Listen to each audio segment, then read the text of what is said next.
Hi all, in this video I will explain how to approve the SAP initiation link. First log in into Funbuzzer account. On the right side you will see a bell icon.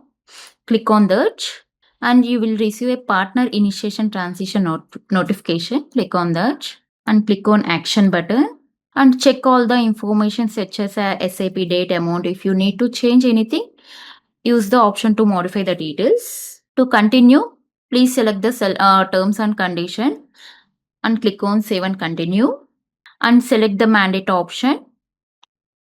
Click on submit and enter the OTP. It will be sent to your registered email ID and mobile number. Confirm the OTP.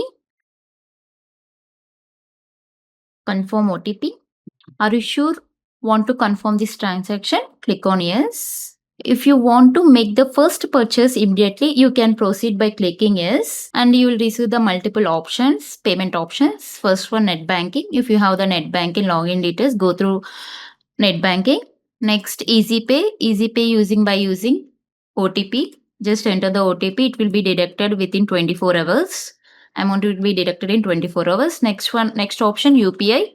UPI method payment can be made using UPI apps like a PhonePe or Google Pay. I'm using Easy Pay. Click on mandate. Click on terms and condition. Next, make payment. Just enter the OTP. If you enter the OTP, it will be directly go to the payment option. Just confirm the OTP. Do you want to confirm this transaction? Click on yes. It will be deducted within 24 hours. Thank you.